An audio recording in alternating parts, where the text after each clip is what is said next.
अब देखो यार, अगर तुम लोग हार्डी बॉयज के फैन हो तो ये वीडियो तुम्हारे लिए होने वाली है, क्योंकि डब्ल्यूडब्ल्यूई में मैट हार्डी के रिटर्न होने को लेकर मैट हार्डी का काफी बड़ा स्टेटमेंट आ चुका है। डब्ल्यूडब्ल्यूई में ब्रॉन स्ट्रोमैन के वाइट सिक ज्वाइन करने को लेकर ब्रॉन स्ट्रोमैन का काफी बड़ा स्टेटमेंट आ रहा है। डब्ल्यूडब्ल्यूई के इस साल के समर स्लैम के ऊपर सेथ रॉलिंस स्पेशल रेफरी बनने वाले गए, तो वहीं कल होने वाले स्मैकडाउन के ऊपर हमें यहाँ पर क्या कुछ चीजें देखने को मिलेंगी, इसको लेकर हम इस वीडियो पर बात करेंगे। तो गाइस चलिए बिना किसी देरी के शुरू करते हैं इस वीडियो को। और गाइस सबसे पहले बात करेंगे मैट हार्डी के डब्ल्यूडब्ल्यूई पर रिटर्न होने की। वेल गाइस, ये बात तो हम सभी लोगों को मालूम है, 3 साल पहले मैट हार्डी के डब्ल्यूडब्ल्यूई को लीव करने के बाद मैट हार्डी पिछले 3 सालों से एईडब्ल्यू पर काम कर रहे थे, और अब यहाँ पर मैट हार्डी के एईडब्ल्यू को भी लीव करने के बाद वो टीएनए रेसलिंग के अंदर काम कर रहे गए। और अब जबकि टीएनए और डब्ल्यूडब्ल्यूई के बीच में पार्टनरशिप हो चुकी है और डब्ल्यूडब्ल्यूई और टीएनए के बीच में टैलेंट एक्सचेंज हो रहा है, तो गाइस यही मैट हार्डी की पॉसिबली इसी पार्टनरशिप के अंदर डब्ल्यूडब्ल्यूई पर रिटर्न होने को लेकर काफी बड़ा स्टेटमेंट आ चुका है, जहां पर मैट हार्डी का ये कहना है कि वो यहां पर डेफिनेटली इस पार्टनरशिप के अंदर डब्ल्यूडब्ल्यूई के ऊपर रिटर्न करना पसंद करेंगे। और वो यहां पर डब्ल्यूडब्ल्यूई के ऊपर अगर यहां पर उनका रिटर्न करते गए तो वो जजमेंट डे के अंदर इन्वॉल्व होना चाहेंगे। और डब्ल्यूडब्ल्यूई में जजमेंट डे की करंटली जो स्टोरी लाइन चल रही है, वो स्टोरी लाइन मैट हार्डी को काफी पसंद है, और वो इस स्टोरी लाइन के अंदर उनके ब्रोकन कैरेक्टर के साथ आना चाहते गए। वाल अब ये तो आने वाला टाइम बताएगा कि डब्ल्यूडब्ल्यूई मैट हार्डी को जजमेंट डे के अंदर लाती है या नहीं। बट गाइस, जहां तक बात रही रिटर्न होने की, तो मैट हार्डी वो इकलौते रेसलर नहीं गए जो डब्ल्यूडब्ल्यूई पर वापस आना चाहते गए। गाइस, यहां पर डब्ल्यूडब्ल्यूई के another farmer superstar mark Henry ने भी डब्ल्यूडब्ल्यूई पर उनका रिटर्न टीज कर दिया है। गाइस, यहां पर रिसेंटली एईडब्ल्यू में मार्क हेनरी के कॉन्ट्रैक्ट के ओवर होने के बाद अब जबकि मार्क हेनरी फ्री एजेंट बन चुके गए, तो इस हफ्ते मार्क हेनरी ने कर्ट एंगल के लेटेस्ट पॉडकास्ट के ऊपर डब्ल्यूडब्ल्यूई पर उनके रिटर्न को लेकर बात की, जहां पर मार्क हेनरी का ये कहना है कि अगर यहाँ पर डब्ल्यूडब्ल्यूई के द्वारा मार्क हेनरी को कोई बढ़िया स्टोरी लाइन दी जाती है तो वो डेफिनेटली डब्ल्यूडब्ल्यूई के ऑन स्क्रीन पर रिटर्न करना पसंद करेंगे। और गाइस, मार्क हेनरी करंटली ये बिलीव करते गए कि डब्ल्यूडब्ल्यूई करंटली यहाँ पर उनके बेस्ट शो प्रोड्यूस कर रही है, और जिस तरीके से डब्ल्यूडब्ल्यूई का इस समय वीकली शो हो रहा है वो यहाँ पर मार्क हेनरी को काफ़ी पसंद है, और वो डेफिनेटली यहाँ पर इस एरा के अंदर डब्ल्यूडब्ल्यूई के ऑन स्क्रीन पर इन्वॉल्व होना पसंद करेंगे। वेल गाइस, आपको क्या लगता है, डब्ल्यूडब्ल्यूई को मार्क हेनरी को लाना चाहिए या नहीं? आप लोग मुझे कमेंट करके बताएंगे। बट गाइस, चलिए फिलहाल आगे बढ़ते हैं और बात करते हैं डब्ल्यूडब्ल्यूई में ब्रॉन स्ट्रोमैन की पॉसिबली वाइट सिक ज्वाइन करने की। वेल गाइस, बात करें अगर यहाँ पर ब्रॉन स्ट्रोमैन की, तो गाइस ये बात तो हम सभी लोगों को मालूम है, ब्रॉन स्ट्रोमैन डब्ल्यूडब्ल्यूई पर जब से रिटर्न हुए हैं वो यहाँ पर मेजरली डब्ल्यूडब्ल्यूई के टैग डिवीजन के अंदर काम कर रहे हैं। बट अब यहाँ पर ब्रॉन स्ट्रोमैन के डब्ल्यूडब्ल्यूई के अंदर ब्रे वाइट के न्यू वर्जन फैक्शन वाइट सिक ज्वाइन करने को लेकर ब्रॉन स्ट्रोमैन का काफी बड़ा स्टेटमेंट आ चुका है, जहाँ पर ब्रॉन स्ट्रोमैन का ये कहना है कि वो यहाँ पर रियल लाइफ में ब्रे वाइट के काफी करीबी दोस्त थे, और अब यहाँ पर ब्रे वाइट के चले जाने के बाद जब ब्रे वाइट के रियल लाइफ ब्रदर बो डॉलर्स यहाँ पर वाइट सिक्स के साथ रिटर्न हुए हैं, तो गाइस ब्रॉन स्ट्रोमैन ये देखकर काफी हैप्पी गए कि बो डॉलर्स यहाँ पर ब्रे वाइट के लेगेसी को कंटिन्यू कर रहे गए। और ब्रॉन स्ट्रोमैन ये देखकर भी काफी हैप्पी गए कि एरिक रोवन यहाँ पर इन सभी चीजों के अंदर इन्वॉल्व है। बट गाइस, ब्रॉन स्ट्रोमैन को नहीं लगता है कि फिलहाल यहाँ पर वो इस पूरी स्टोरी लाइन में शामिल होना चाहेंगे, क्योंकि डब्ल्यूडब्ल्यूई में बो डॉलर्स की ये जो पूरी स्टोरी लाइन है ये यहाँ पर करंटली काफी ज्यादा स्कैरी तरीके से बुक हो रही है, और ब्रॉन स्ट्रोमैन इस स्कैरी स्टोरी लाइन के अंदर करंटली यहाँ पर किसी भी कैपेसिटी में इन्वॉल्व होना नहीं चाहते गए।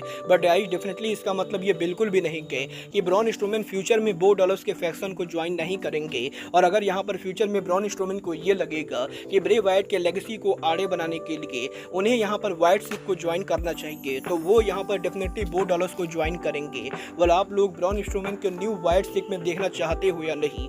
आप लोग मुझे कमेंट करके बताएंगे। बट गाइस, चलिए फिलहाल आगे बढ़ते और बात करते हैं डब्ल्यूडब्ल्यूई में इंटरकॉन्टिनेंटल चैंपियनशिप के समर स्लैम पर मेजर प्लान की।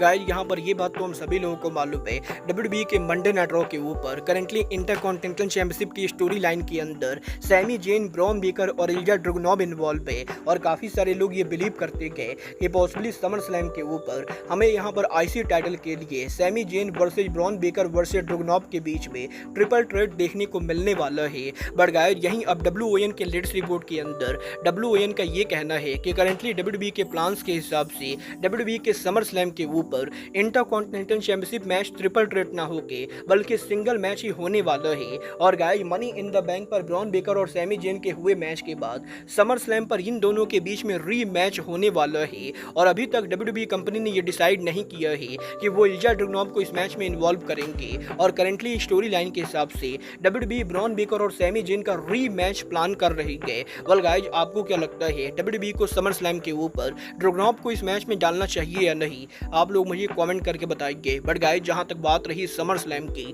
तो गाइज ये बात तो हम सभी लोगों को मालूम है। डब्ल्यूडब्ल्यूई में महीनों तक सीएम पंक और ड्रू मैकिंटायर के हुए राइवलरी के बाद अब सेथ रॉलिंस भी ड्रू मैकिंटायर और सीएम पंक की स्टोरी लाइन में आ चुके गए और इस चीज को लेकर भी रूमर चल रही है कि सेथ रॉलिंस पॉसिबली यहां पर सीएम पंक और ड्रू मैकिंटायर को लेकर समर स्लैम पर इन्वॉल्व होने वाले गए। गाइज, यहां पर रेसल वोट के लेटेस्ट रिपोर्ट के हिसाब से सेथ रॉलिंस समर स्लैम के ऊपर सीएम पंक और मैकिंटायर की स्टोरी लाइन में इन्वॉल्व तो होंगे, बट वो यहां पर मैच में कम्पीट ना करके बल्कि मैच के अंदर स्पेशल गेस्ट रेफरी होने वाले गए। और गाइज, डब्ल्यूडब्ल्यूई के न्यू प्लान के हिसाब से सेथ रॉलिंस समर स्लैम के ऊपर पॉसिबली वो रेसलर होंगे जो सीएम पंक और मैकिंटायर के मैच में रेफरी का काम करेंगे। और गाइज, अब ये देखना दिलचस्प होने वाला है कि अगर यहाँ पर रॉलिंस मैच के अंदर रेफरी होते गए तो वो एग्जैक्टली सीएम पंक और मैकिंटायर में किसका साथ देते गए। वाला आप लोग समर स्लैम पर इस मैच के लिए एक्साइटेड हो या नहीं, आप लोग मुझे कमेंट करके बताइए। बट गाइज, चलिए फिलहाल आगे बढ़ते और बात करते हैं डब्ल्यूडब्ल्यूई के कल होने वाले स्मैकडाउन की। वेल गाइज, बात करें कल होने वाले स्मैकडाउन की, तो गाइज कल यहाँ पर डब्ल्यूडब्ल्यूई का स्मैकडाउन काफी स्पेशल होने वाला है, क्योंकि कल यहाँ पर 2 घंटे के स्मैकडाउन के लाइव जाने के बाद सेम अरीना में डब्ल्यूडब्ल्यूई 2 घंटे और स्मैकडाउन करेगी। जो स्मैकडाउन डब्ल्यूडब्ल्यूई प्री रिकॉर्डेड करने वाली गए और स्मैकडाउन के रिकॉर्ड होने के बाद डब्ल्यूडब्ल्यूई इस स्मैकडाउन को नेक्स्ट वीक ब्रॉडकास्ट करेगी। बट गाइज, जहां तक बात रही कल के स्मैकडाउन के टिकट सेल की, तो गाइज अब मैं आपको बता दूं, कल यहां पर डब्ल्यूडब्ल्यूई का स्मैकडाउन ओहामा में होने वाला है, जहां पर स्मैकडाउन की टोटल कैपेसिटी करीबन यहां पर 9400 के बराबर है। और 9400 टिकट में से डब्ल्यूडब्ल्यूई ने अभी तक करीबन 9000 टिकट सोल्ड आउट कर दिए हैं। बट अब भी स्मैकडाउन के ऊपर डब्ल्यूडब्ल्यूई को 400 से ज्यादा टिकट सोल्ड आउट करना बाकी गए, जो कि मेरे हिसाब से होने वाला है। बट गाइज, बात करें शो के मैचेज और सेगमेंट की, तो कल यहां पर स्मैकडाउन के ऊपर डब्ल्यूडब्ल्यूई के undisputed champion Cody Rhodes appear होने वाले गए। और सोलो सकवा और कोडी के समर स्लैम पर मैच के ऑफिशियल होने के बाद डेफिनेटली कल यहां पर कोडी और ब्लड लाइन का फिर से कन्फ्रंटेशन होगा। बट इसके अलावा स्मैकडाउन के ऊपर